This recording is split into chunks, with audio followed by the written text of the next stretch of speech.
பவுல் கொரிந்தியருக்கு எழுதின முதல் நிருபத்தின் 7வது அதிகாரத்துக்குள்ளே வருகிறோம். இந்த 7வது அதிகாரத்தில் பவுல் 3 காரியங்களை குறித்து பேசுகிறதை நம்ம பார்க்கிறோம். ஒன்று விவாகம், மற்றொன்று விவாகத்தினுடைய விவாக ரத்து, மூன்றாவது பிரம்மச்சாரத்துவம். இது 3 பற்றியும் பேசுகிறது பார்க்கிறோம். இந்த அதிகாரம் எழுதப்படுகிறதுக்கான நோக்கத்தை முதல் வசனத்திலேயே சொல்லுகிறான். முதல் வசனத்தில், நீங்கள் எனக்கு எழுதின காரியங்களை குறித்து நான் உங்களுக்கு எழுதுகிறது என்னவென்றால், அப்படின்னா என்ன அர்த்தம் ஆயிடுது? பவுல் எபேசு பட்டணத்தில் இருக்கும்போது கொரிந்து பட்டணத்திலிருந்து பவுலுக்கு இவங்க சில நடைமுறை சிக்கல்களை குறித்தும் அதில் என்ன ஆலோசனை தருகிறீங்க, என்ன உபதேசம் தரீங்க, நாங்கள் என்ன செய்யணும், இந்த சிச்சுவேஷன் இருக்குது, இந்த சிச்சுவேஷனை நாங்கள் என்ன செய்கிறது சரியாக இருக்கும் என்று சொல்லி ஒரு தேவ ஊழியக்காரன்ட்ட கேட்குறாங்க. அதற்கு பதில் தருகிறதுக்காக பவுல் இந்த வேத பகுதியை எழுதுகிறத நம்ம பார்க்கிறோம். இப்போ இந்த முதல் 5 வசனத்தில் நம்ம பார்த்தோம்னா விவாக வாழ்வை பற்றி பவுல் பேசுகிறதை நம்ம பார்க்கிறோம். விவாகத்தை பற்றி நம்முடைய ஆண்டவராகிய இயேசு கிறிஸ்துவும் மத்தேயு 19வது அதிகாரத்தில் பேசுகிறதை நம்ம பார்க்கலாம். ஆனால் ஆண்டவராகிய இயேசு கிறிஸ்து பேசுகிற நடை வித்தியாசமாக இருக்கும், பவுல் பேசுகிற நடை வித்தியாசமாக இருக்கும். கர்த்தர் பேசினது ஆதியாகமம் 2வது அதிகாரம் 24வது வசனத்தின் அடிப்படையில் உள்ள உபதேசம்.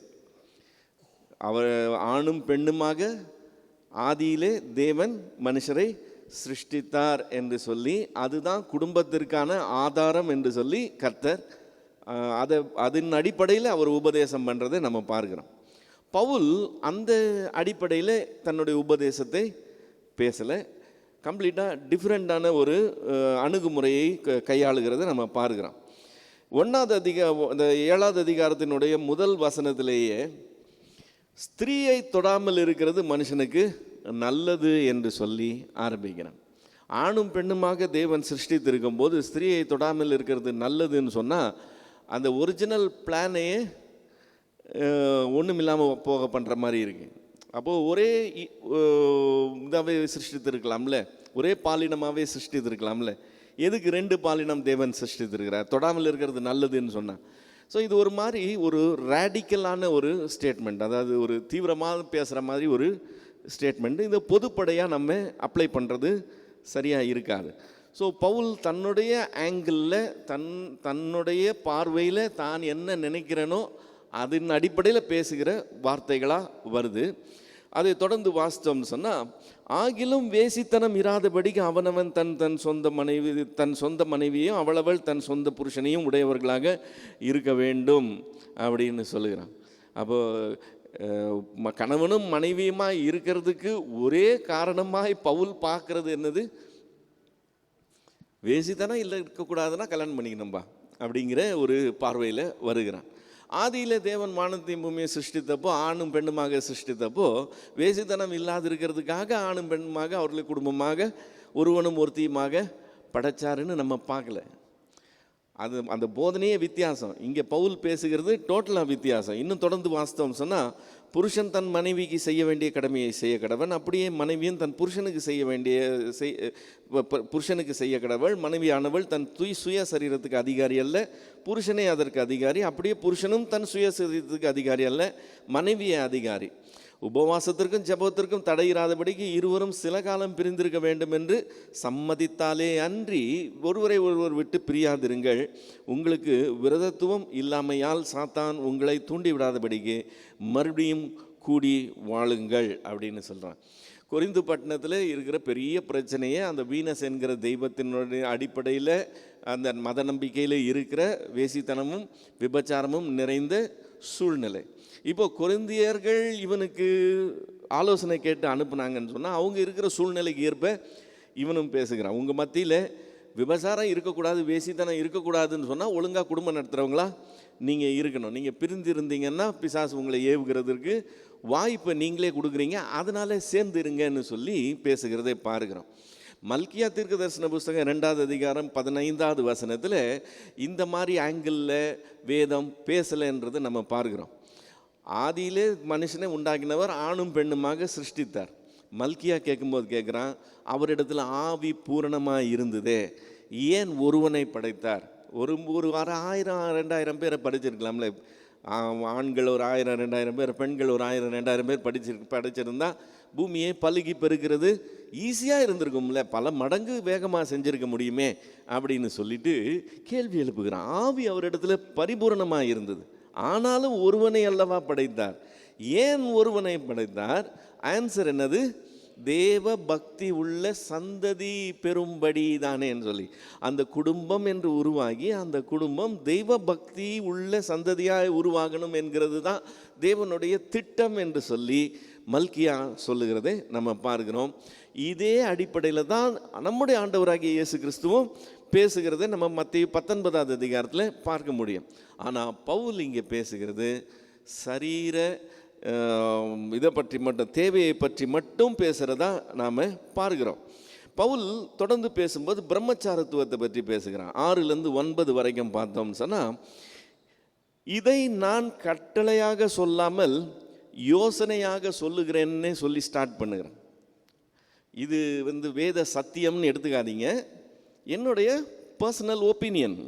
நான் நினைக்கிறது, நான் இப்படி தான் இருக்கும்னு நான் அபிப்பிராயப்படுறதை நான் உங்கள் மத்தியில் ஷேர் பண்ணுறேன்னு சொல்லி, எல்லா மனுஷரும் என்னை போலவே இருக்க விரும்புகிறேன்.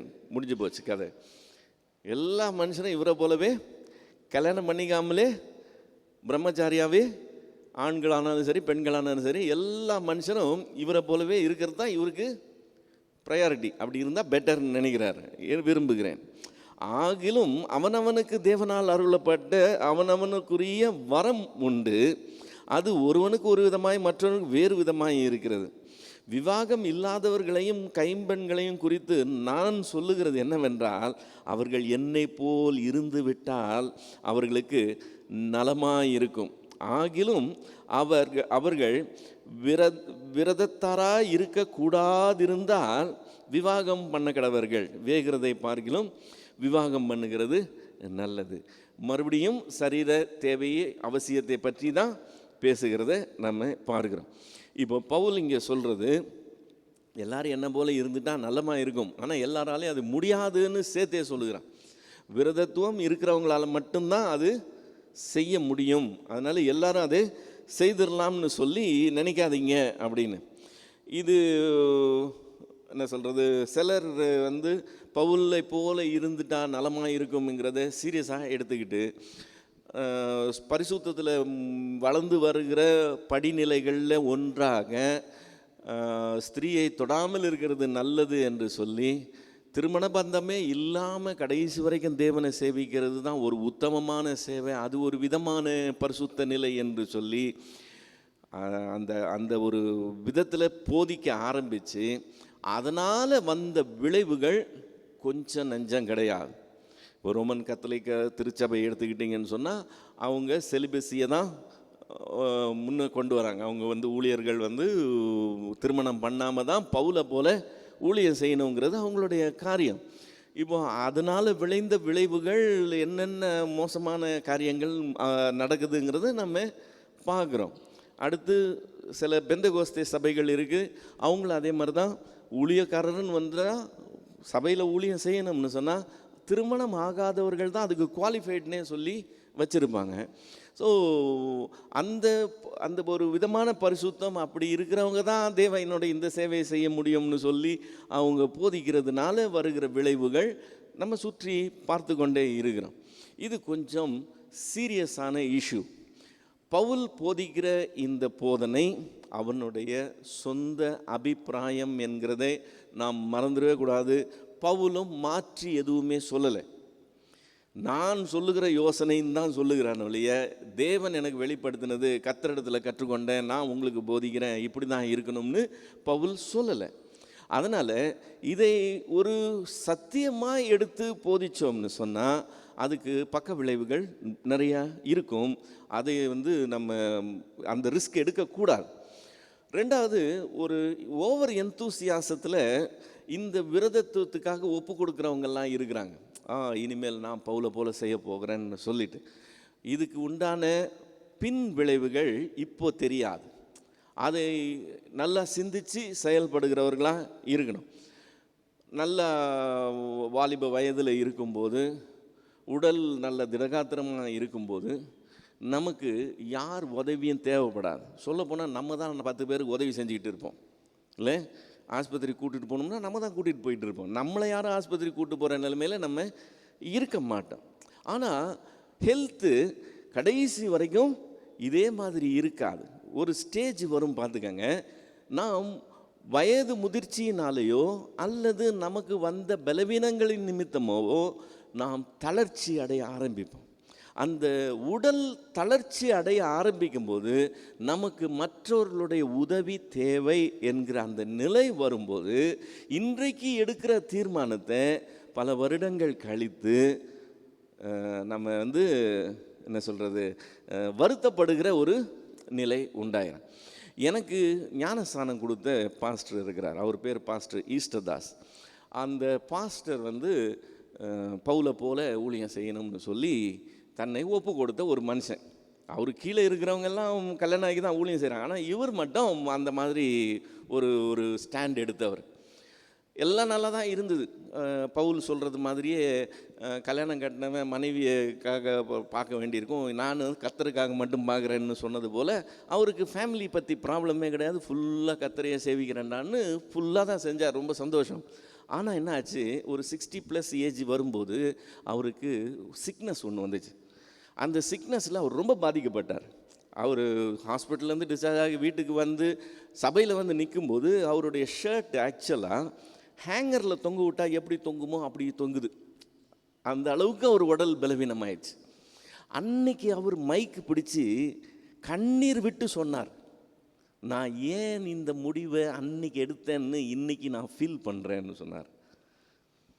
எனக்கு உதவிகள் தேவைப்படுது. அந்த உதவிகள் யாராவது வரமாட்டாங்களா, செய்ய மாட்டாங்களான்னு நான் எதிர்பார்க்கிற நிலைமையில் இருக்கிறேன். எனக்குன்னு சொல்லி மனைவி பிள்ளைகள் எனக்குன்னு குடும்பம் இருந்திருந்தா, அன்னைக்கு அது உருவாயிருந்தா, இன்னைக்கு எனக்கு இந்த பலவீனம் வர்ற நேரத்தில் நான் இப்படி மற்றவர்களை நாடி அவர்கள் வரமாட்டாங்களா, இவங்க செய்ய மாட்டாங்களா நான் எதிர்பார்த்து இருக்கிற சூழ்நிலையில், இத்தனைக்கும் அவர் தலைமை போதகர், எல்லாரும் அவரை தெய்வமாக சேவிக்கிறதுக்கு ரெடியாக இருக்கிறாங்க. அப்படி இருக்கிறவரே ஃபீல் பண்ணுறதை நான் நேரில் பார்த்தேன்.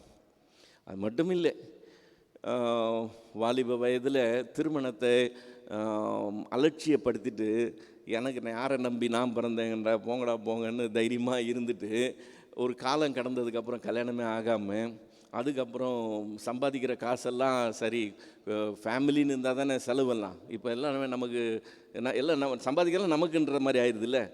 ஓகேன்னு சொல்லி ஒரு நல்ல ஸ்டைலில் போய்கிட்டே இருந்து கடைசியில் கேன்சர் வந்துருச்சு. கேன்சர் வந்துட்டு இப்போது ஹாஸ்பிட்டலுக்கு போனால் அந்த இதுக்கு பேர்ன ட்ரீட்மெண்ட்டுக்கு பேர்ன கீமோதெரப்பிக்கு போனாக்க கூட உங்களுக்கு அட்டெண்டன்ட் வந்தால் தான் நாங்கள் ட்ரீட்மெண்ட் கொடுப்போம்னு சொல்கிறாங்க. இவங்க அட்டெண்டன்ட் யாரை தேடுவாங்க? இவங்க அக்காமாரெல்லாம் இவங்களோட வயசானவங்க. ஸோ இவங்களுக்கு உதவி செய்கிற அளவுக்கு அவங்க நிலைமை கிடையாது. அக்கா பிள்ளைங்க அவங்க சொந்த பேரண்ட்ஸை பார்க்குறதே பெரிய விஷயம். அவங்க எங்கே சித்தியை பார்க்குறது, அத்தையை பார்க்குறது, அதுக்கெல்லாம் வாய்ப்பே கிடையாது. அட்டெண்டன்ட் இல்லைன்னா நாங்கள் ட்ரீட்மெண்ட் கொடுக்க மாட்டோன்ற ஹாஸ்பிட்டலில் சொல்கிறாங்க. ஏன்னா நீங்கள் பேஷண்ட்டு, நீங்கள் வந்திருக்கிறீங்க, நாங்கள் இந்த மாத்திரை வாங்கிட்டு அந்த மாத்திரை வாங்கிட்டு வான்னு சொல்லுவோம். நீங்கள் படுத்திருப்பீங்க, உங்களுக்கு இது போயிட்டுருக்கோம், ட்ரீட்மெண்ட் போயிட்டுருக்கோம், யார் வாங்கிட்டு வந்து கொடுப்பாங்க? அட்டெண்டன்ட் இல்லாமல் வராதிங்கன்றாங்க. எந்த ஆஸ்பத்திரிக்கு போனாலும் ஒரு நாளைக்கு 1000 ரூபாய் 1500 ரூபாய் கொடுத்து அட்டெண்டன்ட் வைக்கிறதுக்கு ரெடியாக இருக்கிறாங்க, பே பண்ணுறதுக்கு ரெடியாக இருக்கிறாங்க. இவங்களுக்கு என்றைக்கு அப்பாயின்மெண்ட்டோ அன்னைக்கு ஆள் கிடைக்கிறதோ அன்னைக்கு இவங்களுக்கு செட் ஆகி இவங்களுக்கு அன்னைக்கு ட்ரீட்மெண்ட்டுக்கு போயிட்டு வர்றதுங்கிறது பெரிய காரியமாக இருக்குது. இன்னைக்கு ஃபீல் பண்ணுறாங்க, புரியுதுங்களா?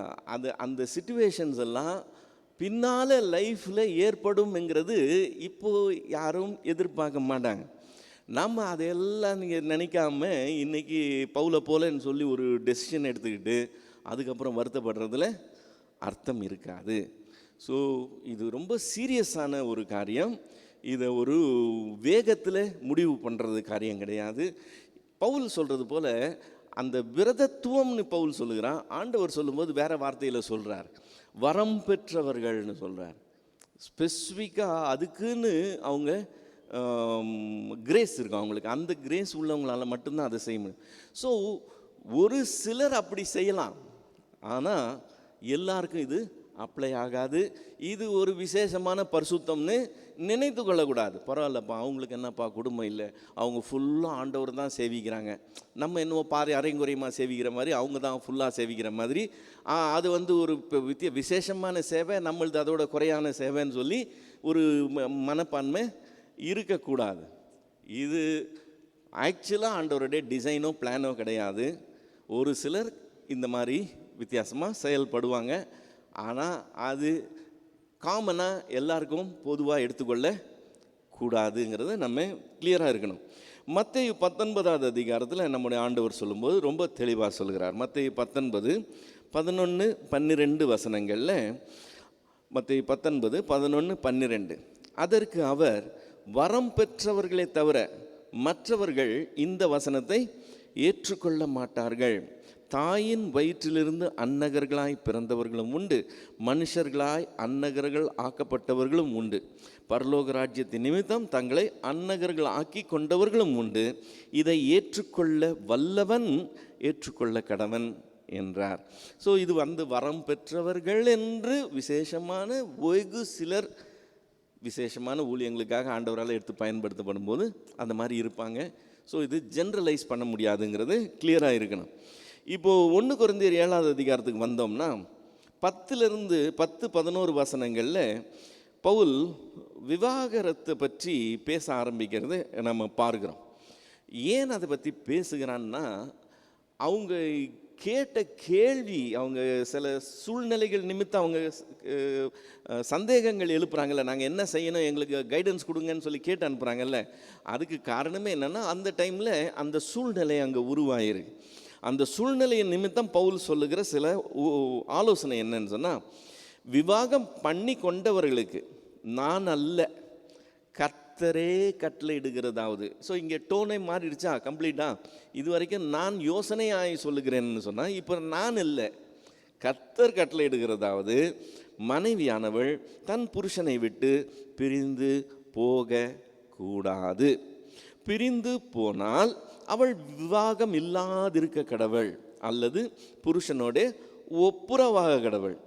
புருஷனும் தன் மனைவியை தள்ளிவிட கூடாது. ஸ்ட்ரெயிட்டாக பிளண்ட்டாக ஒரே ஸ்டேட்மெண்ட்டில் நோ, அவ்வளோதான். இது ஆண்டவருடைய சித்தம் அல்ல.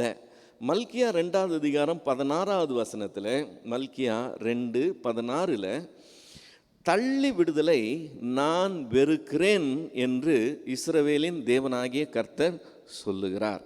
அப்படிப்பட்டவன் கொடுமையினால் தன் வஸ்திரத்தை மூடுகிறான் என்று சேனைகளின் கர்த்தர் சொல்லுகிறார். ஆகையால் நீங்கள் துரோகம் பண்ணாமல் உங்கள் ஆவியை குறித்து எச்சரிக்கையாய் இருங்கள். ஸோ ரொம்ப பிளெயின் அண்ட் சிம்பிள். ஆண்டவர் ஆணும் பெண்ணுமாக சிருஷ்டித்த தேவன் குடும்பமாய் உருவாகணும் என்று சொல்லி தான் வைத்திருக்கிறார். அந்த குடும்பத்தில் சிக்கல்கள் பிரச்சனைகள் வரும்போது, தள்ளி விடுதல் என்று சொல்லி வரும்போது, அது அவருடைய சித்தம் அல்ல.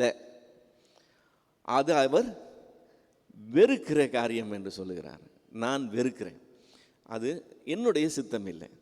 ஆனால் அது எப்படி உள்ளே வந்தது? எப்படி உள்ளே வந்ததுன்னு சொன்னால் அதுக்கு நிறைய காரணங்கள் இருக்குது. முக்கியமாக மோசே அதுக்கு இடம் கொடுக்கறதே நம்ம பார்க்குறோம். ஆண்டவர்கிட்ட கேள்வி கேட்கும்போதே அவங்க அப்படி தான் கேள்வி கேட்குறாங்க.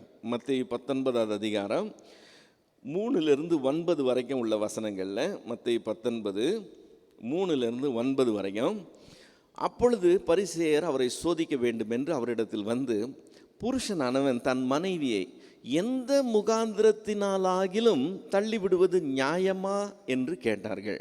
அவர்களுக்கு அவர் பிரதியுத்தரமாக, ஆதியில் மனுஷனை உண்டாக்கினவர் அவர்களை ஆணும் பெண்ணுமாக உண்டாக்கினார் என்பதையும், இது நிமித்தம் புருஷன் தன் தகப்பனையும் தன் தாயையும் விட்டு தன் மனைவியோடு இசைந்திருப்பான், அவர்கள் இருவரும் ஒரே மாம்சமாக இருப்பார்கள் என்று அவர் சொன்னதையும் நீங்கள் வாசிக்கவில்லையா?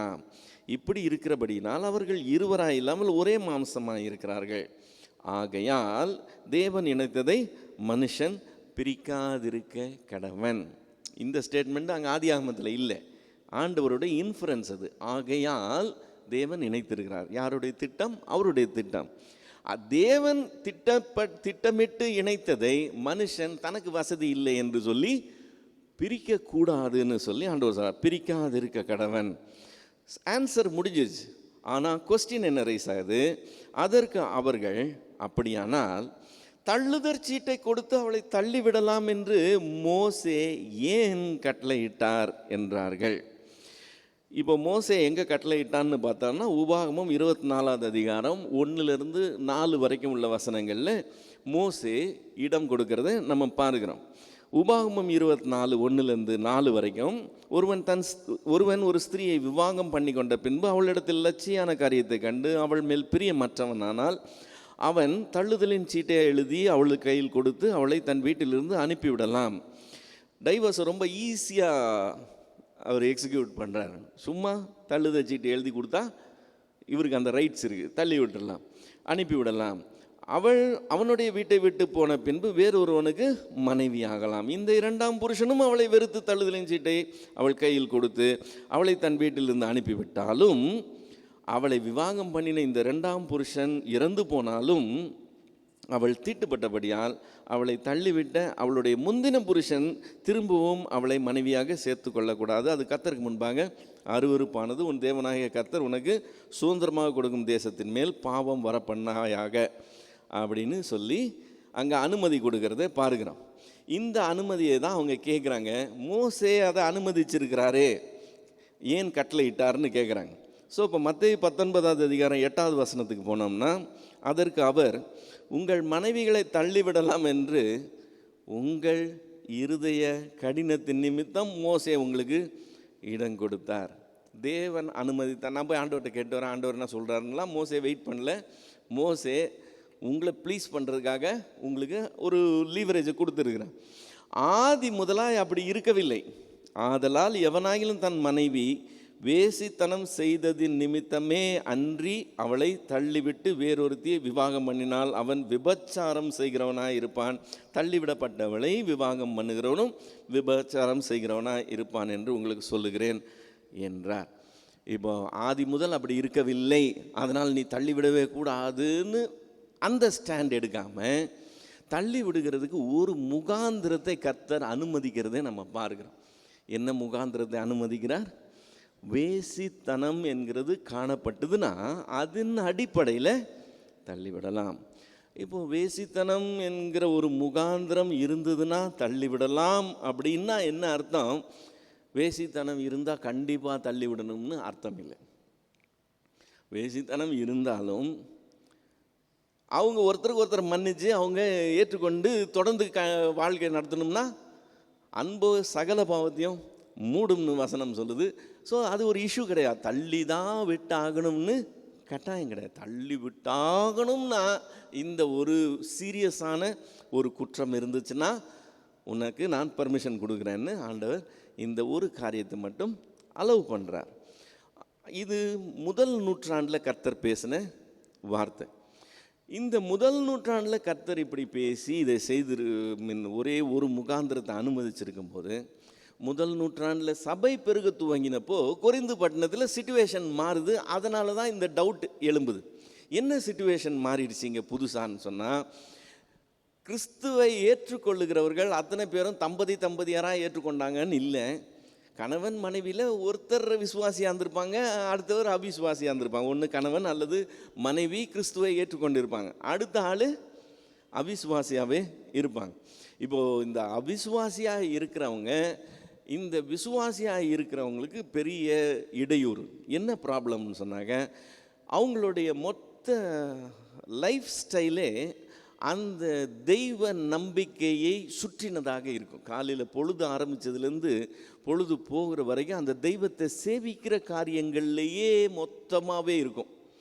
இப்போது கணவன் ரட்சிக்கப்பட்டான்னா அந்த தெய்வத்தை சேவிக்கிற காரியங்கள் எல்லாம் இடிக்கும் ஃபேமிலிக்குள்ளே. இப்போ நம்ம நிறைய ஃபேமிலிஸ் பார்க்குறோம். ஹிந்து முஸ்லீம் இருக்குது, கிறிஸ்டியன் முஸ்லீம் இருக்குது, அவங்க பிள்ளைங்க அவங்க இஷ்டத்துக்கு இருக்கிறாங்க, இதெல்லாம் மனசுக்குள்ளே வச்சுக்கிறது தான், நீ வந்து வெளியில் காட்டிக்கிறது இல்லைன்னு சொல்லி ஒரு சமாதானமாக ஐக்கியமாக இருக்கிறது நிறைய ஃபேமிலி நம்ம இன்றைக்கி நவீன காலத்தில் பார்க்குறோம். ஆனால் பண்டைய நாட்களில், நம்முடைய நாட்களில் கூட இப்போது ரொம்ப ஆர்த்தடாக்ஸ் ஃபேமிலிஸ்லலாம் நீங்கள் அப்படி இது ரிலீஜியஸ் லைஃப் தனின்னு செப்பரேட் பண்ணவே முடியாது. அவங்களுடைய ரிலீஜியஸ் லைஃப்பும் ரெண்டும் ஒன்றோட ஒன்று அப்படியே மிக்ஸ் ஆனது. நீங்கள் ஒன்ஸ் அந்த ரிலிஜன்லேருந்து வெளியே வந்துட்டிங்கன்னா அந்த சொசைட்டிலேருந்து வெளியே வர மாதிரி தான். நீங்கள் அந்த சொசைட்டியில் இருந்து கொண்டு நீங்கள் இந்த ரிலிஜனை பின்பற்றுங்களா இருக்கவே முடியாதுங்கிற சூழ்நிலை நிலவும். இப்போது பவுல் சொல்லுகிற அந்த நாட்களில் அந்த தெய்வ நம்பிக்கை தான் முக்கியங்கிறது. இவங்க வேறு தெய்வத்தை தேடுறவங்களா போனாங்கன்னா இம்மிடியட்டாக கிளாஷ் வந்துடும். இப்போ இந்த கிளாஷ் வரும்போது நாங்கள் என்ன செய்கிறதுன்றது தான் கொஸ்டின். இப்போ பவுல் சொல்லுகிறது என்னது? கிறிஸ்து சொன்னது வேசித்தனம் முகாந்திரம் இருந்தால் தள்ளிவிடலாம். பவுல் சொல்லுகிறது வேற ஒரு காரியம். பவுல் சொல்கிறது என்னது? 12-16 வரைக்கும், மற்றவர்களை குறித்து கர்த்தர் அல்ல நானே சொல்லுகிறதாவது, சகோதரன் ஒருவனுடைய மனைவி அவிசுவாசியாக இருந்தோம். சகோதரன் என்ன யாருன்னு அர்த்தம்? இவர் விசுவாசியாக வந்துட்டார், இவர் கிறிஸ்துவை ஏற்றுக்கொண்டு இருக்கிறார். இப்போ இந்த சகோதரன் ஒருவனுடைய மனைவி இன்னும் கிறிஸ்துவுக்குள்ளே வரலை, அவங்க அவிசுவாசியாக இருக்கிறாங்க. அவிசுவாசியாக இருந்தும் அவனுடைய வாசமாக இருக்க அவளுக்கு சம்மதியாக இருந்தால் அவன் அவளை தள்ளிவிடாதிருக்க கடவன். இப்போ அவளுக்கு ஒன்றும் அப்ஜெக்ஷன் இல்லை, நீ உன் தெய்வத்தை கும்பிட்டுக்கோ, நான் உன்னோட குடும்பம் நடத்துகிறேன்னு சொல்லி அவள் ஃபீல் பண்ணான்னா, அவள் ரட்சிக்கப்படலைன்னு சொல்லி நீ அவளை தள்ளி விடாதே அப்படின்னு சொல்லி சொல்லுகிறான். தள்ளி விடாதிருக்க கடவன். அப்படியே ஒரு ஸ்திரீனுடைய புருஷன் அவிசுவாசியாக இருந்தும் அவளுடனே வாசமாக இருக்க அவனுக்கு சம்மதியாக இருந்தால் அவள் அவனை தள்ளிவிடாதிருக்க கடவுள். ஸோ இதே இது ரிவர்ஸ்லேயும் இந்த அம்மா ரட்சிக்கப்பட்டாங்க, அவர் ரட்சிக்கப்படலை. ஸோ அவர் ரட்சிக்கப்படலை, ஆனாலும் பரவாயில்லம்மா நம்ம 2 பேர் சேர்ந்து இருக்கலான்னு அவர் ஃபீல் பண்ணார்னா இந்த அம்மா டைவர்ஸ்க்கு மூவ் பண்ணக்கூடாதுன்னு சொல்லி சொல்கிறார். என்னத்தினாலெனில் அவிசுவாசியான புருஷன் தன் மனைவியினால் பரிசுத்தமாக்கப்படுவான், அவிசுவாசியான மனைவியும் புருஷனால் பரிசுத்தமாக்கப்படுகிறாள். இல்லாவிட்டால் உங்கள் பிள்ளைகள் அசுத்தமாக இருக்குமே, இப்பொழுதும் அவைகள் பரிசுத்தமாக இருக்கின்றன. ஸோ இது ஓகே. இது இல்லாமல் இன்னொரு சினாரியோ என்னன்னு சொன்னால், ஆகிலும் அவிசுவாசி பிரிந்து போனால் பிரிந்து போகட்டும். இப்போது இந்த சகோதரன் இவர் ரட்சிக்கப்பட்டிருக்கிறார், இந்த அம்மா ரட்சிக்கப்படலை. அந்த அம்மா நான் உன்னோட இருக்க முடியாதுன்னு சொல்லி இந்த அம்மா போர்க்கொடி தூக்குச்சின்னு சொன்னால் என்ன செய்யலாம்னு சொல்லுகிறான்? அவிசுவாசி பிரிந்து போனால் அது அவங்க இஷ்டம். நீங்கள் அவங்க அவிசுவாசிங்கிறதுனால நீங்கள் தள்ளிடாதீங்க. அவங்க பிரிஞ்சு போகணும்னு சொன்னால் கிராண்ட் பண்ணிடுறேன். இப்போ நீங்கள் பிரிந்தே போகக்கூடாது, தள்ளி விடுதலை நான் வெறுக்கிறேன்னு கர்த்தர் சொல்கிறார். அது கர்த்தர் சித்தமே கிடையாது. காலில் உழுவியோ கையில் உழுவியோ தெரியாது, அவங்கள நீங்கள் ரீட்டைன் பண்ணி தான் ஆகணும். நீங்கள் 2 பேர் ஒன்றா இருந்து தான் ஆகணும், அதுதான் கட்டாயங்கிற அந்த ஒரு ஸ்டைலுக்கு வரல. அவங்க பிரிஞ்சு போகணும்னா பிரிஞ்சு போகட்டும்னு சொல்கிறான். இப்படிப்பட்ட விஷயத்தில் சகோதரனாவது சகோதரியாவது அடிமைப்பட்டவர்கள் அல்ல, சமாதானமாக இருக்கும்படிக்கு தேவன் நம்மை அழைத்திருக்கிறார்.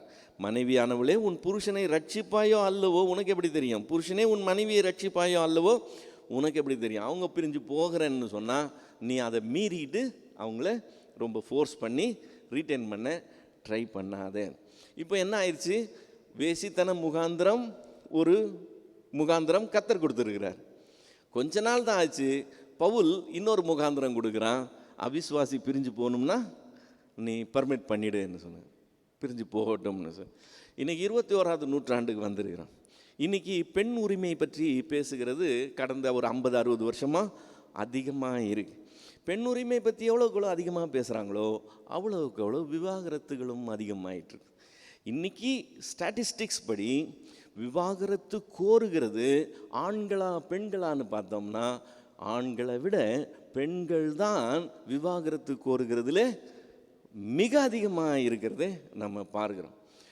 என்னென்ன காரணங்களை இவங்களே மேனுஃபேக்சர் பண்ண முடியுமோ எல்லாத்துக்குமே இவங்க விவாகரத்து கோருகிறாங்க. நம்ம சொசைட்டியை விட வெஸ்டர்ன் சொசைட்டி ஆக மோசமாக இருக்கிறதே நம்ம பார்க்குறோம். இந்த விவாகரத்தை பொறுத்த வரைக்கும் கர்த்தருடைய சித்தம் என்னது? வெரி சிம்பிள், தள்ளி விடுதலை நான் வெறுக்கிறேன். அதுதான் கர்த்தருடைய சித்தம். ஆனால் அதுக்கு ஏதாவது 1-2 விலக்கு இருக்குமா அப்படின்னு சொல்லி பார்த்தோம்னா, ஆண்டவராகிய இயேசு கிறிஸ்து கொடுக்குற ஒரே விலக்கு என்னது? ரொம்ப சீரியஸ் அஃபென்ஸ் இருந்தால், ரெக்கன்சைல் பண்ண முடியாத ரொம்ப சீரியஸ் அஃபென்ஸ் ஆகிய அந்த செக்ஷுவல் அன்ஃபெய்த்ஃபுல்னஸ் அல்லது இம்மொராலிட்டி இருந்துச்சுன்னு சொன்னால், அதை ரெக்கன்சைல் பண்ணவே முடியலன்னா நீங்கள் அன்னைக்கு பண்ணிக்கலாம். அதுதான் ஒன்று அவர் பர்மிட் பண்ணுறார். ஆனால் இன்றைக்கி பலவித சூழ்நிலைகளில் பலவிதமாக நடந்து கொண்டு இருக்கிறத நம்ம பார்க்குறோம். ஒன்று மட்டும் கிளியராக இருக்கணும், என்னென்னா தேவ சித்தம் பிரிந்து போகிறது இல்லை.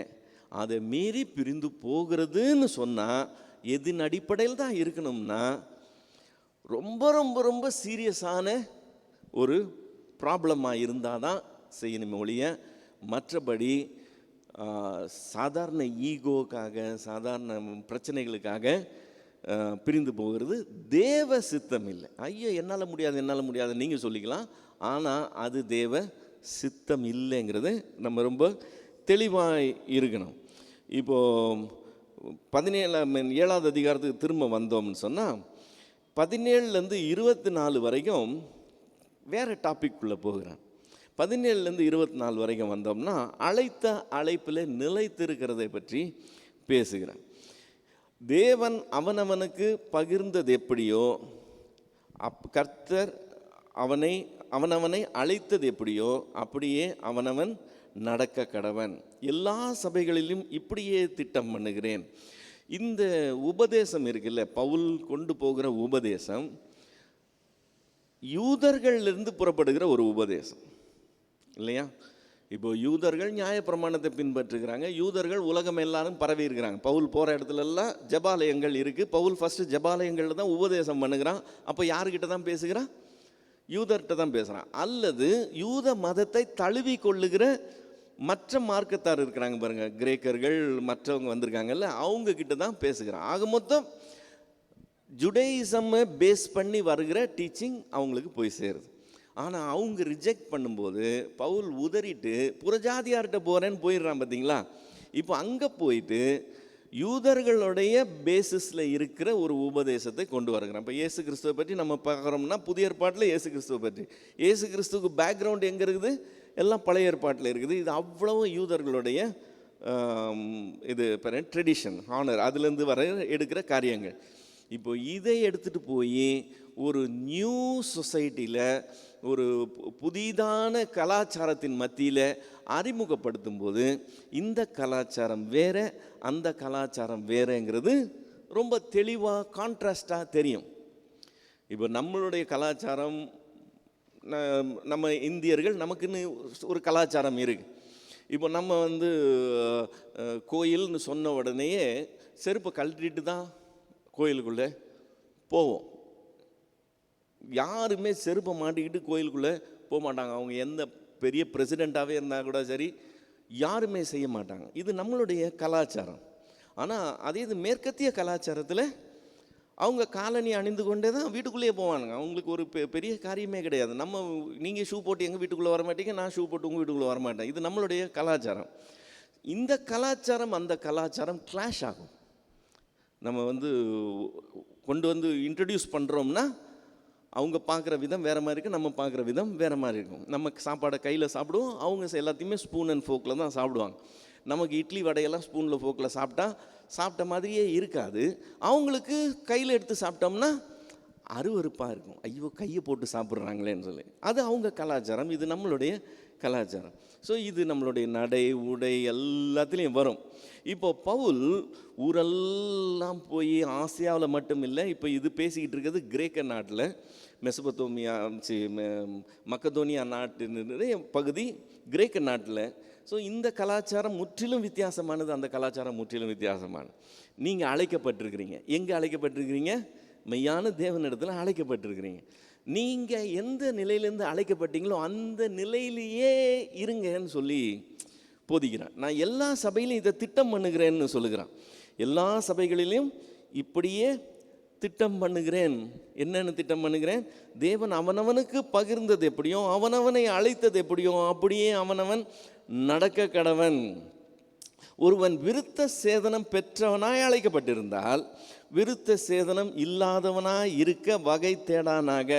யார் விருத்த சேதனம் பண்ணப்பட்டவங்களாக இருப்பாங்க?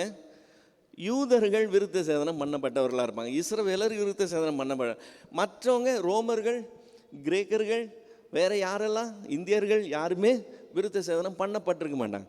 இப்போ அழைக்கப்பட்டதுனால விருத்த சேதனம் பண்ணப்பட்டவன் விருத்த சேதனம் இல்லாதவனா மாறணும்னு ட்ரை பண்ணாத, விருத்த சேதனம் இல்லாதவன் விருத்த சேதனம் உள்ளவனா மாறணும்னு ட்ரை பண்ணாத. விருத்த சேதனமும் ஒன்றுமில்லை, விருத்த சேதனம் இல்லாமையும் ஒன்றுமில்லை. இதெல்லாம் பெரிஃபரலான இஷ்யூஸ்.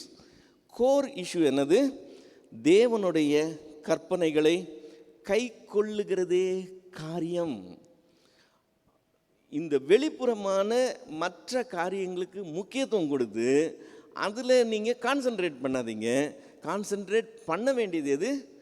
அவருடைய கற்பனைகள் இருக்குது பார்த்தீங்களா, அதை கை கொள்றதுன்னு இருக்குது பாருங்கள். அதை கை கொள்ளுகிறது காரியம். அவனவன் தான் அழைக்கப்பட்ட நிலைமையிலே நிலைத்திருக்க கடவன். அடிமையாய் நீ அழைக்கப்பட்டிருந்தால் கவலைப்படாதே. நீ சுயாதீனன் ஆகக்கூடுமானால் அதை நலம் என்று அறிந்து கொள். கர்த்தருக்குள் அழைக்கப்பட்ட அடிமையானவன் கர்த்தருடைய சுயாதீனனாய் இருக்கிறான். அப்படியே அழைக்கப்பட்ட சுயாதீனன் தேவன் கிறிஸ்துவனுடைய அடிமையாய் இருக்கிறான். நீங்கள் கிரயத்து கொள்ளப்பட்டீர்கள், மனுஷருக்கு அடிமைகள் ஆகாதிருங்கள். சகோதரரே, அவனவன் தான் அழைக்கப்பட்ட நிலைமையிலே தேவனுக்கு முன்பாக நிலைத்திருக்க கடவன்.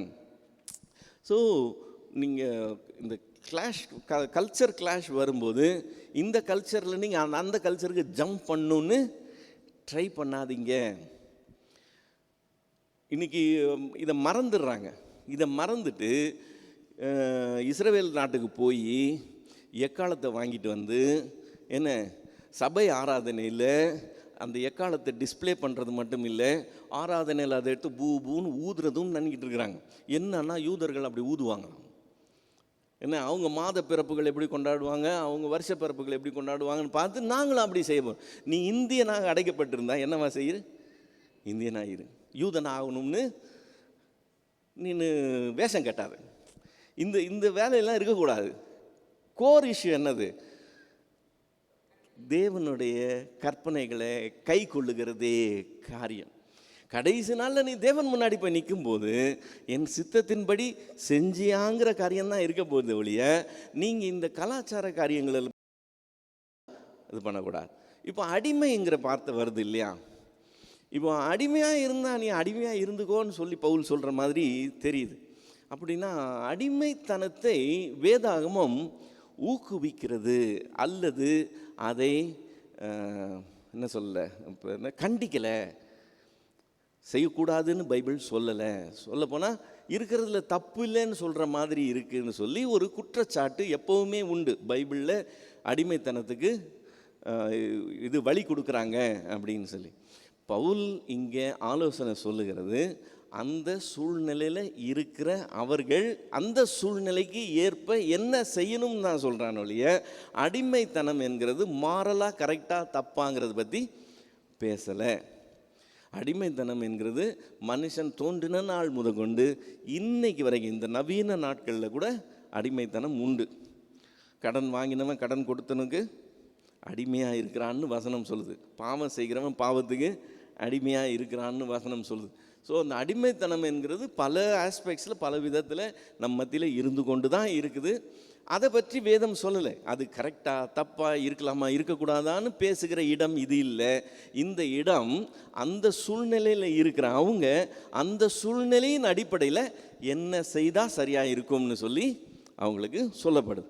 அழைக்கப்பட்ட அழைப்பில் நிலைத்திருங்கள் அப்படின்னு சொல்லி பவுல் சொல்லுகிறதை நம்ம பார்க்கிறோம். இப்போது 25லேருந்து 40 வரைக்கும் பவுல் தன்னுடைய ஃபேவரட் டாப்பிக்கு மறுபடியும் ஷிஃப்ட் ஆகிறாப்புல. என்ன அவருடைய ஃபேவரட் டாப்பிக்கு? எல்லா மனுஷரும் என்ன போல் இருந்துட்டா நலமாக இருக்கும். இதுதான் அவருக்கு ஹார்ட் ஆஃப் ஹார்ட்ஸ் இருக்கிற பெரிய இஷ்யூ. எல்லாரும் என்னப்பா குடும்பம் குடும்பம்னு கஷ்டப்பட்டுக்கிட்டு இருக்கிறாங்க, நான் பாரு எவ்வளோ கேர் ஃப்ரீயாக ஜாலியாக இருக்கேன், நினச்சா கிளம்பி போய்கிட்டே இருப்பேன். இவனை கூப்பிட்டா பிள்ளைங்களுக்கு ஸ்கூலுங்கிறான், ஒய்ஃபுக்கு இதுங்கிறான் அதுங்கிறான், வர முடியல. நம்ம கேர் ஃப்ரீ, நமக்கு எதுவுமே கட்டுப்பாடே கிடையாது. எல்லாரும் அப்படி இருந்துட்டா எவ்வளோ நல்லா இருக்கும்னு சொல்லி இவருக்கு ஒரு கற்பனை உலகம். இப்போ இதன் அடிப்படையில் இந்த மீதி ஃபுல் இப்போ 25லேருந்து 40 வரைக்கும் சொல்கிறது என்னென்னு சொன்னால், அன்றியும் கன்னிகைகளை குறித்து கர்த்தரால் எனக்கு கட்டளை இல்லை. அதையும் தெளிவாக சொல்லிடுறேன். இது கர்த்தர் சொல்கிறதுல நான் சொல்கிற காரியம், கட்டளை இல்லை. ஆகிலும் நான் உண்மை உள்ளவனாக இருக்கிறதற்கு கர்த்தரால் இரக்கம் பெற்று என் அபிப்பிராயத்தை தெரியப்படுத்துகிறேன். அது என்ன எனில், இப்பொழுது உண்டாயிருக்கிற துன்பத்தின் நிமித்தம் விவாகம் இல்லாமல் இருக்கிறது மனுஷருக்கு நலமாக இருக்கும் என்று எண்ணுகிறேன். ஏகப்பட்ட சிக்கல் இருக்குதுல்ல. ஒரு குடும்பம் நடத்தணும்னா ஒரு வீடு எடுத்து அதுக்கு வாடகை கொடுத்து இதை பண்ணி அதை பண்ணி எவ்வளோ சம்பாதிச்சாலும் தேவைகள் வந்துக்கிட்டே இருக்குது. எதுக்குன்னு எப்படி செய்கிறது எல்லாம் ஏகப்பட்ட பிரச்சனை இருக்குது. இப்பொழுது உண்டாக்கி இருக்க துன்பத்தின் நிமித்தம் விவாகம் இல்லாமல் இருக்கிறது மனிதனுக்கு நலமாக இருக்கும் என்று எண்ணுகிறேன். நீ மனுஷன் மனைவியோட கட்டப்பட்டு இருந்தால் அதுக்காக விட்டுட்டு ஓடி வந்துடாது. அதையும் சேர்த்து சொல்லிடுறான். மனைவியோட கட்டப்பட்டு இருந்தால் அவிழ்க்கப்பட வகை தேடாது. நீ மனைவி இல்லாதவனாக இருந்தால் மனைவியை தேடாது. நீ விவாகம் பண்ணினாலும் பாவம் அல்ல, கன்னிகை விவாகம் பண்ணினாலும் பாவம் இல்லை. ஆகிலும் அப்படிப்பட்டவர்கள் சரீரத்தில் உபத்திரவப்படுவார்கள். இது இவருடைய அபிப்பிராயம். அதற்கு நீங்கள் தப்ப வேண்டும் என்று இருக்கிறேன். மேலும் சகோதரரே, நான் சொல்லுகிறது என்னவெனில், இனி வரும் காலம் குறுகினதானபடியால் மனைவிகள் உள்ளவன் மனைவிகள் இல்லாதவர்கள் போலவும், அழுகிறவர்கள் அழாதவர்கள் போலவும், சந்தோஷப்படுகிறவர்கள் சந்தோஷப்படாதவர்கள் போலவும், கொள்ளுகிறவர்கள் கொள்ளாதவர்கள் போலவும், இவ்வுலகத்தை அனுபவிக்கிறவர்கள் அதை தகாத விதமாய் அனுபவியாதவர்கள் போலவும் இருக்க வேண்டும். இவ்வுலகத்தின் வேஷம் கடந்து போகிறதே, நீங்கள் கவலையற்றவர்களாய் இருக்க விரும்புகிறேன். விவாகம் இல்லாதவன் கர்த்தருக்கு எப்படி பிரியமாக இருக்கலாம் என்று கர்த்தருக்குரியவைகளுக்காக கவலைப்படுகிறான். விவாகம் பண்ணினவன் தன் மனைவியை எப்படி மனைவிக்கு எப்படி பிரியமாக இருக்கலாம் என்று உலகத்துக்குரியவர்களுக்காக கவலைப்படுகிறான். அதுபோல மனைவியானவளும் மனைவியானவளுக்கும் கன்னிகைகளுக்கும் வித்தியாசம் உண்டு. விவாகம் இல்லாதவர்கள் சரீரத்தினாலும் ஆத்மாவினாலும் பரிசுத்தமாக இருக்கும்படி கர்த்தருக்குரியவைகளை குறித்து கவலைப்படுகிறார்கள். விவாகம் பண்ணினால் தன் புருஷனுக்கு எப்படி பிரியமாக இருக்கலாம் என்று உலகத்துக்குரியவர்களுக்காக கவலைப்படுகிறார்கள். இதை நான் உங்களை கண்ணியில் அகப்படுத்த வேண்டும் என்று சொல்லாமல், உங்களுக்கு தகுதியாய் இருக்கும் என்று, நீங்கள் கவலை இல்லாமல் கர்த்தரை பற்றி கொண்டிருக்க வேண்டும் என்றும் உங்கள் சுய பிரயோஜனத்துக்காகவே சொல்லுகிறேன். ஆகிலும் ஒருவன் தன் புத்திரியின் கன்னிகை பருவம் கடந்து போகிறதுனால் அவள் விவாகம் பண்ணாமல் இருக்கிறது அவளுக்கு தகுதி அல்லவென்று, அவள் விவாகம் பண்ணுவது அவசியம் என்று நினைத்தால் அவன் தன் மனதின்படி செய்ய கடவன். அது பாவம் அல்ல, விவாகம் பண்ணட்டும். ஆயினும் அதற்கு அவசியத்தை காணாமல் தன் இருதயத்தில் உறுதியுள்ளவனாயிருந்து சுய சித்தத்தின்படி செய்ய அதிகாரம் உள்ளவனாயிருந்து தன் புத்திரியின் கன்னி பருவத்தை காக்க வேண்டும் என்று தன் இருதயத்தில் தீர்மானிக்கிறவன் நன்மை செய்கிறான். இப்படி இருக்க அவளை விவாகம் பண்ணி கொடுக்கிறவனும் நன்மை செய்கிறான், கொடாமல் இருக்கிறவனும் அதிக நன்மை செய்கிறான். மனைவியானவள் தன் புருஷன் உயிரோடு இருக்கும் காலமளவும் பிரமாணத்தினால் கட்டப்பட்டு இருக்கிறாள். தன் புருஷன் மரித்த பின்பு தனக்கு இஷ்டமானவனை கர்த்தருக்குட்பட்டவனாய் இருக்கிறவனை எவனாயாகிலும் விவாகம் பண்ணிக்கொள்ள விடுதலை ஆகிறாள். ஆகிலும் என்னுடைய அபிப்பிராயத்தின்படி அவள் அப்படியே இருந்து விட்டால் பாக்கியவதியாக இருப்பாள். என்னிடத்திலும் தேவனுடைய ஆவி உண்டென்று எண்ணுகிறேன். ஸோ இது பவுலினுடைய சொந்த அபிப்பிராயம். ஓகே, அவருடைய அனுபவத்தில், அவருடைய பார்வையில் அவர் நினைக்கிறது, அவர் சொல்கிறது நம்ம பார்க்கிறோம். இப்போ இதில் மனைவி உள்ளவன் கணவன் உள்ளவள் ஃபஸ்ட்டு ப்ரையாரிட்டி இங்கே தான் இருக்குது. இதில் இந்த பிரச்சனைகள் தாண்டி தான் கர்த்தரை நினைக்கிற மாதிரி இருக்குது. இதெல்லாம் இல்லாதவங்க ஃபுல்லாக தேவனை தான் சேவிக்கிறவங்களாக இருப்பாங்க. இது நடைமுறையில் உண்மை தான். ஆனால் தேவ சித்தம் என்று சொல்லி மற்ற காரியங்கள் எல்லாம் நம்ம மொத்தமாக சேர்த்து பார்க்கும்போது இதை அத்தனை நடைமுறைக்கு உட்பட்ட காரியமாய் நம்ம எடுத்துக்கொள்ள முடியாது. இதை ஒரு போதனையாக சொல்ல முடியாது. அப்படி போதனையாக சொல்லி இதை ஒரு விசேஷமான பரிசுத்தம் என்று சொல்லி, அப்படி செய்கிற ஊழியம் ஒரு விசேஷமான ஊழியம் என்று சொல்லி பார்க்கிற பார்வை தவறான பார்வையாக இருக்கும். அது தேவையில்லாத பிரச்சனைகளை நமக்குள்ளே கொண்டு வருகிற காரியமாக இருக்கும். இது தேவ சித்தம் இல்லை. ஆக்சுவலாக ஒரு சிலருக்கு கர்த்தர் அந்த வரத்தை கொடுத்து அப்படி நடத்தலாம், அப்படி நடத்துகிறவங்க அப்படி நடத்தப்படுவாங்க. ஜென்ரலைஸ் பண்ண முடியாது. ஸோ இது முடிஞ்சிருச்சு. முடிஞ்சதுக்கப்புறம் 8வது அதிகாரத்துக்கு வந்தோம்னா, டைம் இருக்கா நமக்கு? 45. சரி, 8வது அதிகாரம் 13 வசனம் தான். 8வது அதிகாரத்துக்கு வந்தோம்னா, முதல் வசனத்தில் விக்கிரகங்களுக்கு படைக்கப்பட்டவைகளை குறித்த விஷயத்தில் நாம் எல்லாருக்கும் அறிவு உண்டு என்று நமக்கு தெரியுமே அப்படின்னு சொல்லி ஸ்டார்ட் பண்ணுறாப்புல.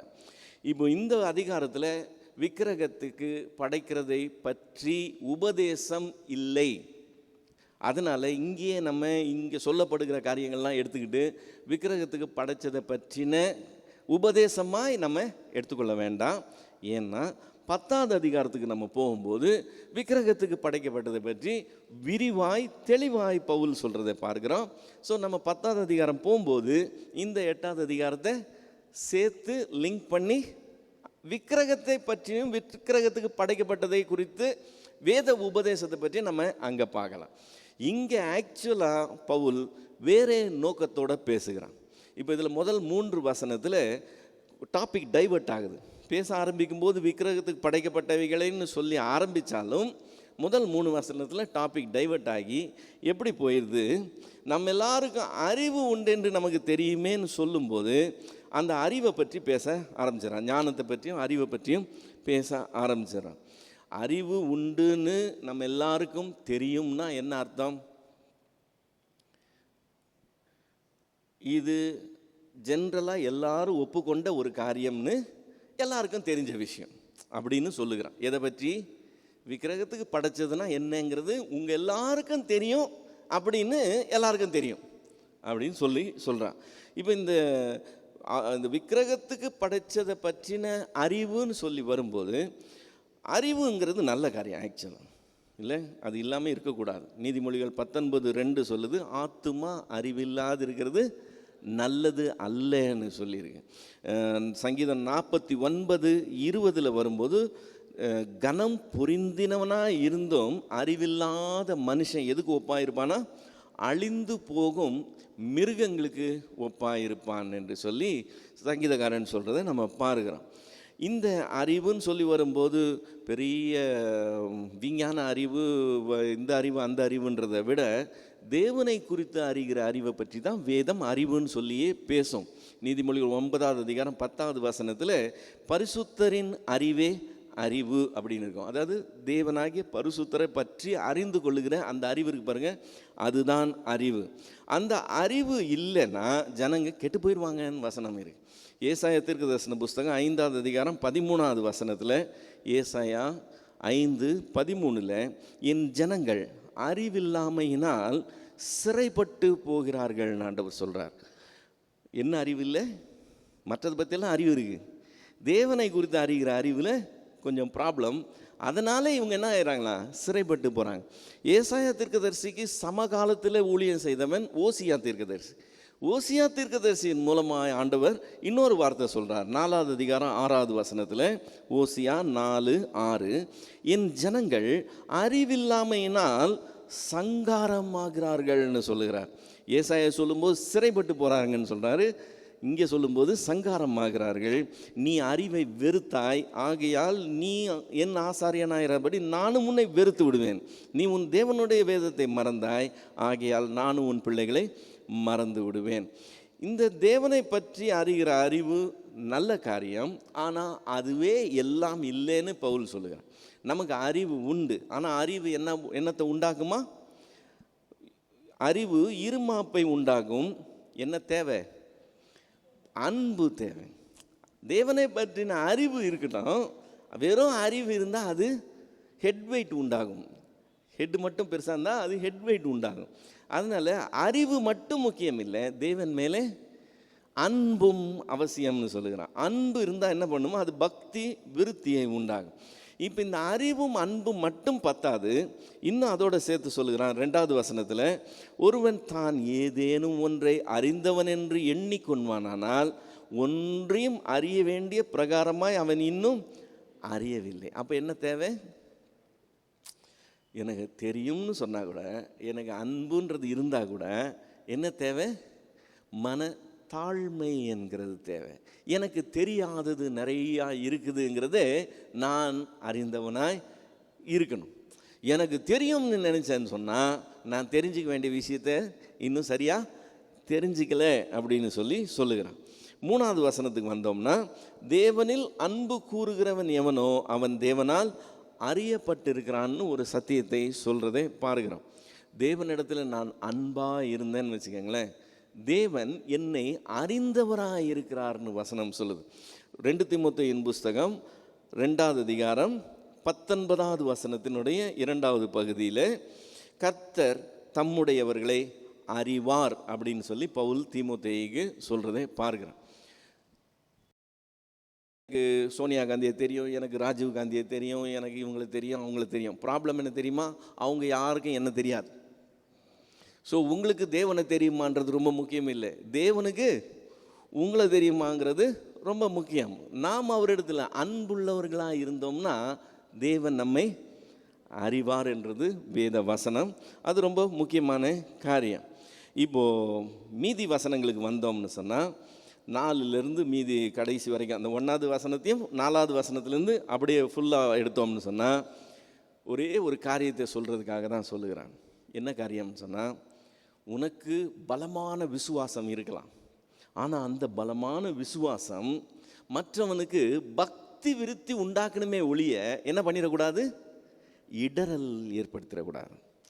உனக்கு பலமான விசுவாசம் இருக்கிறதுனால உன் விசுவாசத்தின்படி நீ இஷ்டம் போல் செய்கிறவனா இருந்து நீ செஞ்ச தப்பு இல்லை, விசுவாசத்தின் அடிப்படையில் செஞ்ச கரெக்ட் தான். ஆனால் அது பலவீனமாக இருக்கிறவங்களுக்கு பக்தி விருத்தி உண்டாக்காமல் அவங்க கெட்டு போகிறதுக்கு காரணமாக ஆயிடக்கூடாது அப்படின்னு சொல்லி இந்த மீதி அவ்வளோ வசனங்களையும் பயன்படுத்துகிறத நம்ம பார்க்குறோம். இப்போ இந்த வசனங்களை அப்படி வாஸ்தவம்னு சொன்னால், 1வது வசனத்தில் விக்கிரகங்களுக்கு படைக்கப்பட்டவர்களை குறித்த விஷயத்தில் நம்ம எல்லாருக்கும் அறிவு உண்டு என்று நமக்கு தெரியுமே. 4வது வசனம், விக்கிரகங்களுக்கு படைக்கப்பட்டவர்களை புசிக்கிற விஷயத்தில் உலகத்தில் விக்கிரகமானது ஒன்றும் இல்லை என்றும் ஒருவரே அன்றி வேறொருவரும் தேவன் இல்லை என்றும் அறிந்திருக்கிறோம். இப்போ நமக்கு அறிவு இருக்குது. என்னென்ன அறிவு இருக்குது? பார்க்குறதெல்லாம் தெய்வம்னு சொல்கிறது சரியில்லை. எல்லாத்தையும் சிருஷ்டித்த ஒருத்தர் இருக்கிறார், அவர் தான் தெய்வம்னு சொல்கிறது தான் சரின்னு நமக்கு தெரியும். நாம் அதை அறிந்திருக்கிறோம். இதை பேசும்போது கிரேக்க சமுதாயத்தை பார்த்து பேசுகிறான். கிரேக்க சமுதாயம் ஏறக்குறைய நம்ம இந்திய சமுதாயம் மாதிரி, நமக்கு 33 கோடி தேவர்கள் இருக்கிற மாதிரி அவங்களுக்கும் பெரிய பேன்தியன் ஆஃப் காட்ஸ் உண்டு, ஏராளமான தெய்வங்கள் உண்டு. அந்த பல தெய்வங்களை வழிபடுகிற அவங்க மத்தியில் ஊழியம் செய்து பவுல் என்னன்னு ஒரு கிளாரிட்டி கொண்டு வந்திருக்கிறான். நமக்கு ஒரு தேவன் உண்டுங்கிறத தெளிவு பண்ணி அவங்கள கிளியர் பண்ணி வச்சிருக்கிறான். அதனால் நாம் அறிந்திருக்கிறோம்னு சொல்லி அவங்கள பார்த்து பேசுகிறான். அறிந்து கொள்ளுங்கள், தெரிந்து கொள்ள, அதெல்லாம் இல்லை, நாம் அறிந்திருக்கிறோம், நமக்கு அது கன்ஃபார்ம். ஆனால் எல்லாருக்கும் அந்த அறிவு இருக்கிறது இல்லை. 5-6 வசனங்களில் வானத்திலேயும் பூமியிலேயும் தேவர்கள் எனப்படுகிறவர்கள் உண்டு. இப்படி அநேக தேவர்களும் அநேக கர்த்தாக்களும் உண்டாயிருந்தாலும் பிதாவாகிய ஒரே தேவன் நமக்கு உண்டு. அவராலே சகலமும் உண்டாக்கப்பட்டிருக்குது, அவருக்கென்று நாமும் உண்டாயிருக்கிறோம். இயேசு கிறிஸ்து என்னும் ஒரே கர்த்தர் உண்டு, அவர் மூலமாய் சகலமும் உண்டாயிருக்குது, அவர் மூலமாய் நாமும் உண்டாயிருக்கிறோம். நான் சொன்னது மாதிரி அவங்களுக்கு ஏராளமான தெய்வங்கள் உண்டு. தூணில் இருக்கிறது, துரும்பில் இருக்கிறது, இதுலேருந்து பேர்ன பூச்சியிலேருந்து சூரியன் சந்திரன் வரைக்கும் எல்லாம் தெய்வங்கள் தான். ஸோ வானத்தில் உண்டு, பூமியில் உண்டு, எல்லாத்துக்கும் தெய்வம். யுத்தத்துக்கு புறப்பட்டு போனால் யுத்தத்துக்கு உண்டான தெய்வம் இருக்குது, வேட்டைக்கு புறப்பட்டு போனால் வேட்டைக்கான தெய்வம் இருக்குது, குடும்பம் நடத்தணும்னா குடும்பத்துக்கான தெய்வம் இருக்குது, எல்லாத்துக்கும் தெய்வங்கள் உண்டு. ஆனால் அதெல்லாம் தெய்வம் இல்லையா? ஒரே தேவன் இருக்கிறாரா? அவர் என்ன செய்திருக்கிறார்? அவராலே சகலமும் உண்டாயிருக்கு, நாமும் உண்டாயிருக்கிறோம். ஒரே கர்த்தர் இருக்கிறார், அவர் மூலமாய் சகலமும் உண்டாயிருக்கு, அவர் மூலமாய் நாமும் உண்டாயிருக்கிறோம். இது நம்முடைய விசுவாசம். 7வது வசனத்தில், ஆகிலும் இந்த அறிவு எல்லாரிடத்திலும் இல்லை. அதாவது இதை ஏற்றுக்கொண்ட நீங்கள் சிலர் இருக்கிறீங்க, இதை ஏற்றுக்கொள்ளாதவர்கள் நிறைய பேர் அந்த நம்பிக்கையிலேயே இருக்கிறாங்க. சிலர் இன்றை வரைக்கும் விக்கிரகத்தை ஒரு பொருள் என்று எண்ணி விக்கிரகத்துக்கு படைக்கப்பட்டதை பூசிக்கிறார்கள். அவர்களுடைய மனசாட்சி பலவீனமாக இருக்கிறதுனால அப்படி செய்கிறது. அவங்க கல்லுன்னு பார்க்கல, கல்லை என்னன்னு பார்க்குறாங்க, தெய்வம் என்று சொல்லி பார்க்குறாங்க. அதனால் அதுக்கு தெய்வத்துக்குரிய மரியாதையை கொடுத்து அதுக்கு படைக்கப்பட்டதை அவங்க பூசிக்கிறவர்களாக இருக்கிறாங்க. உனக்கு என்னென்னு இருக்குது, விக்கிரகம் ஒரு பொருள் இல்லை அப்படின்னு உன்னுடைய விசுவாசம் இரு. அவங்களுக்கு அந்த விசுவாசம் இல்லை. அவங்க அந்த விஷயத்தில் அவங்களுடைய மாம்சம் அசுசிப்படத்தக்கதாக அவங்க அதில் ஈடுபடுகிறவர்களாக இருக்கிறாங்க. இப்போ 8வது வசனத்துக்கு வந்தோம்னா, போஜனமானது நம்மை தேவனுக்கு உகந்தவர்கள் ஆக்க மாட்டாது. என்னத்தினாலெனில் புசிப்பதினால் நமக்கு ஒரு மேன்மையும் இல்லை, புசியாதிருப்பதனால் நமக்கு ஒரு குறைவும் இல்லை. இப்போ இந்த இது என்ன, அது ஒரு பொருள் இல்லை அப்படின்னு சொல்லும்போது, அந்த விக்கிரகத்துக்கு படைக்கப்பட்டதை எனக்கு கொண்டாந்து கொடுக்கும்போது, அந்த விக்கிரகமே ஒரு பொருள் இல்லைன்னா அதுக்கு படைக்கப்பட்டது எனக்கு மேக்ஸ் நோ டிஃப்ரென்ஸ், எனக்கு அது ஒரு இஷ்யூவே கிடையாதுன்னு சொல்லி நான் அதை கேஷுவலாக எடுத்துக்கொள்ள முடியும். ஏன்னா என்னுடைய விசுவாசத்தின்படி அது ஒன்றும் கிடையாது. அதனால் என்னுடைய விசுவாசத்தின்படி நான் அதை அப்படி எடுத்துக்கலாம். ஆனால் உன்னுடைய விசுவாசத்தை நீ அங்கே செயல்படுத்துறதுக்கு முன்னாடி ஒன்று ஞாபகம் வச்சுக்கோ, சாப்பிட்றதுனால நீ கர்த்தருக்கு முன்னால் உத்தமனாக ஆயிட போகிறதில்ல, சாப்பிடாமல் இருக்கிறதுனாலையும் உத்தமனாக ஆயிட போகிறதில்ல. இது கர்த்தருக்கு முன்னால் ஒரு பெரிய காரியம் இல்லை. புசிப்பதினால் போஜனமானது நம்மை தேவனுக்கு உகந்தவர்கள் ஆக்க மாட்டாது. என்னத்தினாலெனில் புசிக்கிறதுனால் நமக்கு மேன்மையும் இல்லை, புசியாது இருப்பதனால் நமக்கு குறைவும் இல்லை. ஸோ இந்த இஷ்யூவில் போய் தலையை விட்டுக்கிறது கொஞ்சம் தேவையில்லாத ஒரு காரியம் என்று சொல்லுகிறான். ஏன்னா 9வது வசனத்தில் ஒரு அசட்டு விசுவாசத்தை பற்றி பேசுகிறான். ஒரு மாதிரி என்ன சொல்கிறது, துணிச்சலாக விசுவாசத்தின் அடிப்படையில் செயல்படுறதை பற்றி பேசுகிறான். ஆகிலும் இதை குறித்து உங்களுக்கு உண்டாயிருக்கிற அதிகாரம் எவ்விதத்திலும் பலவீனருக்கு தடங்களாய் இராதபடி பாருங்கள். எப்படி எனில் அறிவுள்ளவனாகிய உன்னை விக்கிரக கோவிலிலே பந்தி இருக்க ஒருவன் கண்டால், விக்கிரகத்துக்கு படைச்சதே சாப்பிடாதான்னு சொன்னால், விக்கிரக கோயிலில் போய் அங்கே பந்தியில் உக்காந்தா அது எந்த கேட்டகரியில் வரும்? இப்போ நமக்கு படைச்சதுன்னா நமக்கு என்னன்னு தெரியுது, வீட்டில் படைச்சது இருக்கலாம், அல்லது அவங்க கோயிலுக்கு போயிட்டு வரும்போது பிரசாதமாக வாங்கிட்டு வந்தது இருக்கலாம். இதெல்லாம் நம்ம படைச்சதான்னு கேட்டு நாங்கள் படைச்சதை சாப்பிட்றது இல்லைன்னு சொல்கிறோம். வேதம் விக்கிரகத்துக்கு படைச்சதை சாப்பிடாதேன்னு சொல்லுதுன்னு நமக்கு தெரியும். நாம் அதனால் வேண்டான்னு சொல்லுவோம். அதையே நம்ம வேணாம்னு சொல்லிக்கிட்டு இருக்கும்போது ஊர் திருவிழா, விக்கிரக கோயில்லையே பந்தி, அங்கேயே போய் நான் உட்காந்து சாப்பிடுவேன்னு ஒரு விசுவாசி இருந்தார்னா, நீங்கள் அவரை பார்த்தீங்கன்னா, அவர் இது என்னோட விசுவாசம் பிரதர்னு பேசினார்னா நம்ம என்ன சொல்லுவோம்? அந்த விசுவாச ஸ்டைலே கொஞ்சம் டிஃப்ரெண்ட்டானதாக இருக்குல்ல. பவுல் இப்போ அதை பற்றி பேசுகிறான். நீ செய்யலாம், நீ செய்கிறதுனால உனக்கு ஒன்றும் மிஸ்டேக் இல்லை. ஆனால் நீ செய்கிறதே அவன் பார்த்தான்னு சொன்னால், கண்டால் பலவீனனாக இருக்கிற அவனுடைய மனசாட்சி விக்கிரகங்களுக்கு படைக்கப்பட்டவைகளை புசிக்கிறதற்கு துணிவு கொள்ளும் அல்லவான்னு கேட்குறான். இப்போ அவனுக்கும் சத்தியம் சொல்லியிருக்கிறோம், அது தெய்வம் இல்லைன்னு சொல்லியிருக்கிறோம், இதுதான் தெய்வம்னு சொல்லியிருக்கிறோம். நாம் அதெல்லாம் தவிர்க்கணும்னு சொல்லி அவனுக்கு போதனை பண்ணியிருக்கிறோம். தவிர்க்கணும்னு போதனை பண்ணியிருக்கும்போது நீ உன்னுடைய விசுவாசத்தின் அடிப்படையில் போய் செய்கிறண்டான்னு போய் செஞ்சனா, அப்போது கர்த்தருடைய பந்திலையும் பங்கு பெறலாம், அந்த பந்திலையும் பங்கு பெறலாம். அண்ணனே செய்கிறாரு, நம்ம செய்கிறதுல என்ன இருக்குன்னு நினைக்கிறதுக்கு வாய்ப்புகள் அதிகம் உண்டு இல்லையா? அவன் இடறி போகிறதுக்கு உன்னுடைய விசுவாசம் காரணமாக இருக்குமே. பலவீனம் உள்ள சகோதரன் உன் அறிவின் நிமித்தம் கெட்டு போகலாமா? அவனுக்காக கிறிஸ்து மரித்தாரே. இப்படி சகோதரருக்கு விரோதமாய் பாவம் செய்து பலவீனம் உள்ள அவர்களுடைய மனசாட்சியை புண்படுத்துகிறதுனாலே நீங்கள் கிறிஸ்துவுக்கு விரோதமாய் பாவம் செய்கிறீர்கள். ஆதலால் போஜனம் தன் சகோதரனுக்கு இடரல் உண்டாகினால் நான் என் சகோதரனுக்கு இடரல் உண்டாக்காதபடிக்கு என்றைக்கும் மாம்சம் புசியாதிருப்பேனாக. காரியம் ஒன்று தான். இங்கே விக்கிரகத்துக்கு படைக்கிறத பற்றி பேசி அது இடரல் உண்டாக்குதுன்றதை பற்றி பேசுகிறான். மற்றபடி நம்மளுடைய விசுவாசத்தின் அடிப்படையில் நாம் செய்கிற நிறைய காரியங்கள் மற்றவர்களுக்கு இடரல் உண்டாக்குற மாதிரி இருந்ததுன்னா நாம் அதை செய்யாமல் இருக்கிறது நலமாயிருங்க. ஏன்னா அவங்களுடைய வீக்னஸை நம்ம அனுசரித்து அவங்கள இடறி போகிறதுக்கு நாம் காரணமாக இருக்கக்கூடாது என்று சொல்லி நாம் அதில் தெளிவாக இருக்கிறது கொஞ்சம் முக்கியமான காரியமாக இருக்குது. ஸோ இந்த சப்ஜெக்ட் வந்து பலவீனருக்கு நம்மளுடைய பலம் இடையூறாக இருக்கக்கூடாது. வேணும்னா அது பக்தி விருத்தி வேணால் உண்டு பண்ணுறதா செயல்படுத்தலாம் ஒழிய அவர்களுக்கு இடரல் ஏற்படுத்துகிற காரியமாக நம்ம செயல்படுத்தக்கூடாதுங்கிறதுக்கு இந்த சப்ஜெக்ட் வருது. ஸோ இதோட இன்னைக்கு நிறுத்தி கொள்ளலாம். ஏதாவது டவுட்ஸ் இருந்தால் கேட்டு கிளியர் பண்ணிக்கலாம். பிரதர் 7th இதில் வந்துட்டு 12th verse, மற்றவர்களை குறித்து கர்த்தர் அல்ல நானே சொல்லுகிறதாவது சகோதரராவது அவனுடைய மனைவி அவிசுவாசியாக இருந்தோம். இது என்ன கலப்பு திருமணத்தை குறித்து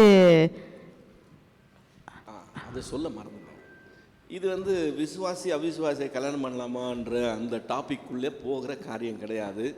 இது கொரிந்து பட்டணத்தார் மத்தியில் அவங்க 2 பேர் ஆல்ரெடி மேரிட், இப்போ தான் கல்யாணம் பண்ணாங்கன்னு, ஆல்ரெடி அவங்க ஃபேமிலியாக இருக்கிறாங்க, ஹஸ்பண்ட் அண்ட் ஒய்ஃபும் பிள்ளைங்களோட இருக்கிறாங்க. சுவிசேஷம் அறிவிக்கப்படுது, ஒருத்தர் ஏற்றுக்கொள்ளுகிறாங்க, ஒருத்தர் ஏற்றுக்கொள்ளலை. அந்த சூழ்நிலையை பற்றி பேசுகிறாங்க. அது இன்றைக்கும் நம்ம மத்தியில் இருக்குது. ஃபேமிலியில் ஒய்ஃப் ஏற்றுக்கொள்ளுவாங்க அல்லது ஹஸ்பண்ட் ஏற்றுக்கொள்ளுவாங்க. அதாவது அவங்க அனுமதிப்பாங்க, சிலர் வந்து அனுமதிக்க மாட்டாங்க, எதிர்ப்பு தெரிவிப்பாங்க. இதெல்லாம் இன்றைக்கி நம்ம மத்தியிலையும் இருக்குது. ஸோ ஆல்ரெடி மேரிடு கப்பிள் மத்தியில் அவங்க ஏற்றுக்கொள்ளுற அந்த சூழ்நிலையை பற்றி பேசுகிறேன். கிறிஸ்டியன்ஸ்னாலே எல்லாருமே ஏற்றுக்கொள்கிறவங்க தானே? எது இப்போ இவங்க வந்து கிரைஸ்டை ஃபாலோ பண்ணுறவங்க தானே, ஹஸ்பண்ட் அண்ட் ஒய்ஃபு? இல்லை, ஒருத்தர் தான் கிறிஸ்துவை ஏற்றுக்கொண்டு இருக்கிறாங்க, அடுத்தவங்க அவங்களுடைய பழைய மதத்தில் இருக்கிறாங்க.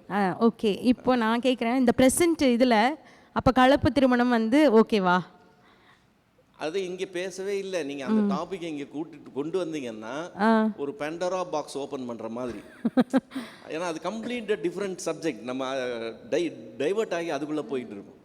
இந்த சப்ஜெக்ட் வந்து இங்கே ஏற்கனவே மேரிட் கப்புள், ஓகே, அதில் ஒருத்தர் விசுவாசத்துக்குள்ளே வந்திருக்கிறாங்க, அடுத்தவங்க அப்ஜெக்ஷன் சொல்லி பிரிஞ்சு போகணும்னா பிரிஞ்சு போகட்டும். நீயாவே அவங்க இன்னும் கிறிஸ்துவை ஏற்றுக்கொள்ளலை, நீ அவங்கள தள்ளி விடாதே, அதுதான் போதனை. ஓகே. அதே மாதிரி 8th இதில் வந்து சாப்டரில் 6th இது, பிதாவாகிய ஒரே தேவன் நமக்குண்டு, அவராலே சகலமும் உண்டாயிருக்கிறது, அவருக்கென்று நாமும் உண்டாயிருக்கிறோம், ஏசு கிறிஸ்து என்னும் ஒரே கர்த்தரும் உண்டு. ஸோ இங்கே ஏன் வந்து டிஃப்ரென்ஷியேட் பண்ணி காமிக்கிறாங்க? பிதா அண்ட் தென் தேவன் 2 பேரும் ஒன்று தானே?